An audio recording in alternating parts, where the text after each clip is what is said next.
Voilà. au lieu d'aller vers une solution. Et élargir les champs des possibles. En fait, on s'aperçoit d'une chose, c'est que l'attention, l'attention consciente, c'est la capacité à aller chercher des indicateurs là où je n'en prends pas dans le cours de l'action, normalement. C'est-à-dire que quand je suis dans le cours de l'action, ce à quoi je suis attentif, c'est aux indicateurs qui servent l'objectif. Je sais que je veux aller là-bas, je vais analyser la situation par rapport au projet aller là-bas. Mais vous savez, il y a, tous les travaux de neurologie ont montré une chose que je trouve intéressante, c'est que les informations que nous prenons, c'est un tri qu'on fait. C'est-à-dire qu'on trie l'information en fonction du projet. Donc, sur les 50 000 informations que j'ai qui m'arrivent, je vais enlever, je vais éliminer toutes celles qui ne servent pas l'objectif et je ne vais prendre en compte que celles qui servent l'objectif. Tant que je suis dans cette situation qui consiste à ne trier que ce qui sert l'objectif, je ne peux être conscient que de l'objectif, mais pas de la situation. Et donc, le travail d'attention consciente, c'est ça, c'est le travail qui consiste à dire quels sont les autres indicateurs, en général expérientiels et sensoriels, que je n'ai pas pris en compte quand j'ai vécu la situation ou au moment où je la vis, et comment défocaliser de l'objectif pour focaliser sur la situation peut permettre d'avoir un regard plus complet, en quelque sorte, sur l'ensemble des indicateurs que normalement je trie, j'élimine parce que ça ferait trop de trucs à traiter. C'est ce que disaient les neurologues. Si on devait avoir conscience tout le temps de tout, on deviendrait fou très très vite, quoi. Donc le tri, le problème c'est qu'on trie, c'est ça le problème. Et donc quand je regarde une situation, la façon que j'ai de la signifier, c'est une façon qui, d'une part, échappe complètement à mon contrôle et qui est complètement partielle. Alors, je prends toujours cet exemple-là, je ne sais pas si... alors, vous devez tous connaître ça parce que ça fait... Walter. Hein? Non, non, Walter. non, non. Ah, Je... Alors, où est-ce que j'ai cette petite chose-là? Voilà, vous connaissez tous ça.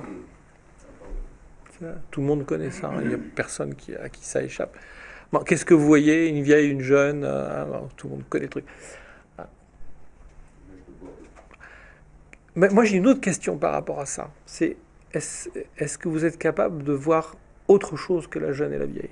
Est-ce que vous êtes capable de ne voir ce dessin-là comme ne signifiant rien du tout? Hein? Est-ce que c'est possible?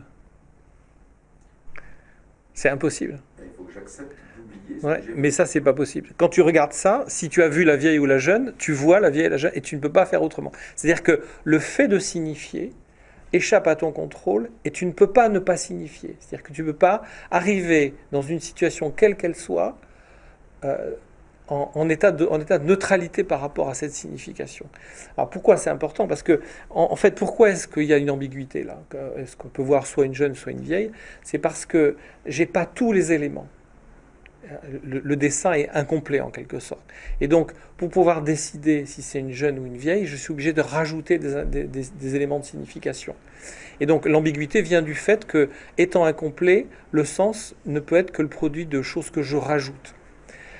Mais c'est typiquement ça la situation du manager. C'est-à-dire que lorsque le manager vit une situation, il n'a pas tous les éléments. Il y a plein de choses qui lui échappent. Et donc la signification qu'il porte sur la situation, un, elle lui échappe complètement, c'est-à-dire qu'il n'a pas contrôlé comment il s'y prenait, et deux, il ne peut pas s'en défaire. Il ne peut pas se dire, bien, prenons cette situation comme si c'était un objet. Non, il ne peut pas faire ça, c'est impossible. Et donc, le problème, il est là, c'est que nous sommes prisonniers de la manière dont on signifie les événements, et que si on veut arriver à un moment à les signifier différemment, il y a tout un travail d'attention consciente à faire sur la situation pour essayer de comprendre. Comme par exemple se dire, eh bien c'est ni une jeune ni une vieille, simplement il n'y a pas tous les éléments. Tant que j'ai pas cette réflexion à propos de mon observation, eh bien je ne peux pas sortir de la signification que je projette. Et donc, ce qu'il y a derrière l'attention consciente, pour moi, c'est le fait que sortir de l'enfermement de la signification qu'on projette, ça suppose à un moment de prendre comme objet de travail ma manière de signifier. Ce qui est important, c'est que je comprenne comment je fais pour voir, que je vois comment je fais pour voir. C'est pour ça que ma société s'appelle Métavision, parce que le travail qu'il y a à faire, c'est ça, c'est apprendre à voir comment on fait pour voir. Autrement dit, c'est quoi mes lunettes? Quand je regarde cette situation, je les regarde avec quelles lunettes? Et je sais, il y a un petit proverbe soufi que j'aime bien qui dit ce que tu me dis sur un événement me donne plus d'informations sur toi que sur l'événement. C'est-à-dire qu'en fait, la manière que j'ai de décrire un événement, c'est un discours sur moi et sur la manière dont je projette du sens dessus. Et c'est pas du tout un discours sur l'événement. Et alors, ça nous amène à la question de comment on s'y prend pour faire ce travail d'attention consciente. Et l'outil qui, moi, me semble le plus efficace pour travailler sur l'attention consciente, c'est l'analyse de pratique. C'est-à-dire que c'est lorsque je me mets à analyser ce qui se passe pour moi, hein, c'est ce que fait un coach en individuel, mais on peut le faire en collectif. Quand je me mets à analyser ma pratique, je prends comme objet de travail la manière dont je m'y prends pour signifier les choses. Parce que la pratique, c'est pas ce que je fais, c'est ce que je dis que je fais. Et il y a une énorme différence. C'est-à-dire que très souvent, quand vous voyez des trucs, des changes de pratique, c'est une escroquerie. Parce que, ah ouais, je fais comme ça, moi je fais comme ça. Ça, c'est une escroquerie. Parce qu'en réalité, personne n'est capable de savoir comment il s'y prend pour faire ce qu'il fait. Hein, ce qu'on disait il y a 2 secondes. Comment vous faites pour signifier que c'est une vieille... Vous êtes incapable. 90% de ce que vous mettez en jeu comme stratégie pour, pour faire quelque chose, donc pour avoir une pratique, échappe complètement à votre conscience.